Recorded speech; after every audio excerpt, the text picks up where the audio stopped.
Bonjour à tous et merci d'être au rendez-vous.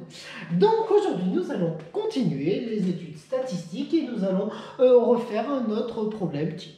À savoir, là j'ai été dans une classe de 3e et j'ai demandé le nombre de frères et de sœurs à chacune des personnes. Donc on se retrouve avec une série de nombres, c'est-à-dire quand je pose la question premier qui me dit 5 frères et sœurs, le deuxième qui me dit 4, et ainsi de suite, plutôt que d'avoir une série de 24 nombres, j'ai décidé de les ranger dans un tableau. Donc le tout est déjà de savoir lire correctement ce tableau. Et pour lire correctement un tableau, en fait, il faut tout simplement lire les titres qu'il y a. Premier titre, nombre de frères et sœurs, effectif. On se rappelle, effectif, ça veut dire nombre 2. Donc là, ça veut dire que... Ça veut dire quoi? Que 2 individus ont 0 frères et sœurs. Là, ça veut dire quoi? Que 4 individus ont un frère, sœur.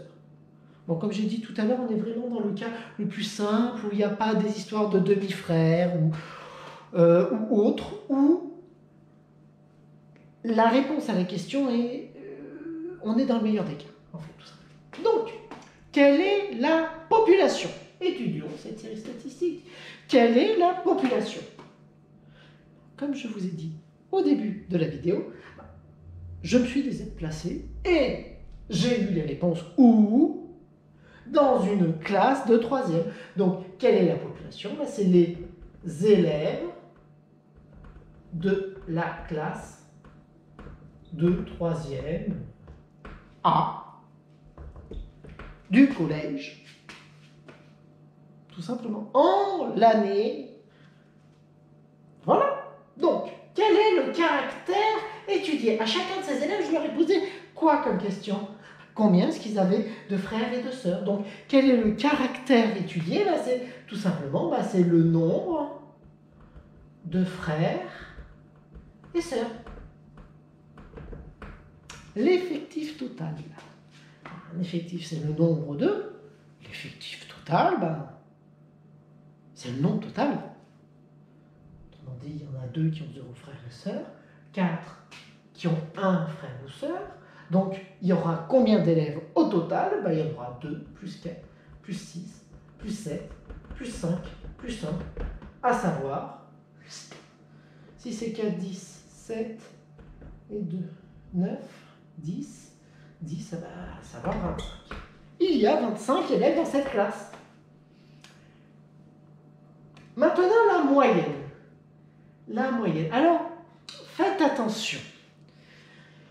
Oui, habituellement, pour une moyenne, on additionne tout et puis on divise par le nombre d'individus. Oui, c'est vrai.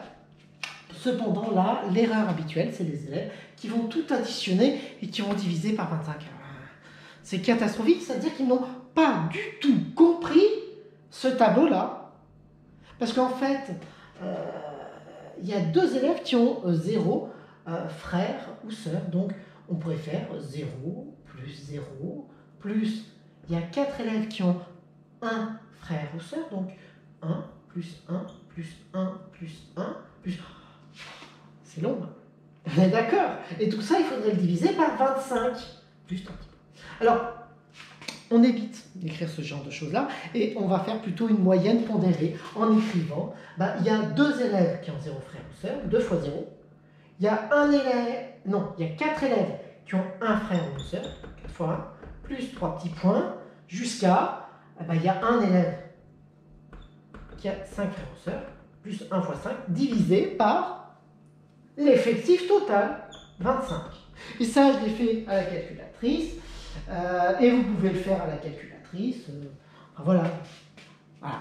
Par contre, l'erreur à ne pas faire à la calculatrice, c'est de faire attention. Soit, pour faire le calcul, vous utilisez le trait de fraction et vous mettez bien le calcul en haut et le calcul en bas. Mais si jamais vous ne voulez pas utiliser le trait de fraction, il y a intérêt réellement à faire tout le calcul en haut mettre le résultat de ce calcul-là et diviser ce résultat-là par 25. Ok? Parce que si jamais on ne fait pas tout ce calcul-là en haut, ben il va y avoir que le dernier calcul, 1 fois 5 qui va diviser par 25. Donc, faites attention à ça. Fréquence. Fréquence, j'en ai encore jamais parlé. Alors la fréquence, ben, c'est le nombre. C'est un nombre sur un nombre total. La fréquence, c'est un nombre sur un nombre total. Donc, quelle est la fréquence d'avoir 0 frère ou sœur? Ben, en fait, il y a 2 élèves, c'est le nombre, sur le nombre total. Il y a 2 élèves sur les 25 qui ont 0 frère ou sœur. À savoir 2 sur 25. Comme on le veut en pourcentage, on n'hésite pas à faire x 100. Alors là, je réfléchis de tête, parce que 2 sur 25, c'est simple. Hein. Si je fais x2 en haut et en bas, ça fait 4 sur 50, donc ça fait 8 sur 100. 8 sur 100, eh bien, quelle sera la fréquence en pourcentage? Eh bien, elle sera de 8. 8%. Il y a 8% d'élèves qui ont 0 frère ou sœur dans cette classe. Bon. Maintenant, la médiane. La médiane. Alors, je vous avais dit que pour voir une médiane, il fallait ordonner. Là, il y a 0, 0, 1, 1, 1, 1, et ainsi de suite. Donc, c'est déjà ordonné. On a cette chance-là. Donc, pour trouver la médiane, eh bien, il faut trouver la valeur qui est située pile au milieu. Or, il y a combien de valeurs ici? On l'a calculé, hein. Il y a 25 valeurs. Donc, si je partage ces 25 en deux, alors oui, il y en aura combien? Ben, il y en aura 12 d'un côté, 12 de l'autre, et la médiane qui sera située pile au milieu. Donc, il y a 25 valeurs. La médiane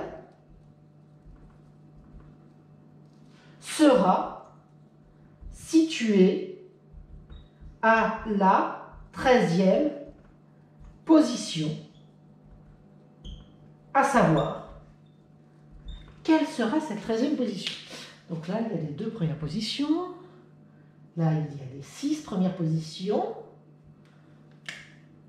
les 2 premières, là, c'est les 6 premières, là, c'est les 12 premières. Donc la 13e position sera située où? La 13e valeur sera située là, exactement là. Donc, quelle sera la médiane?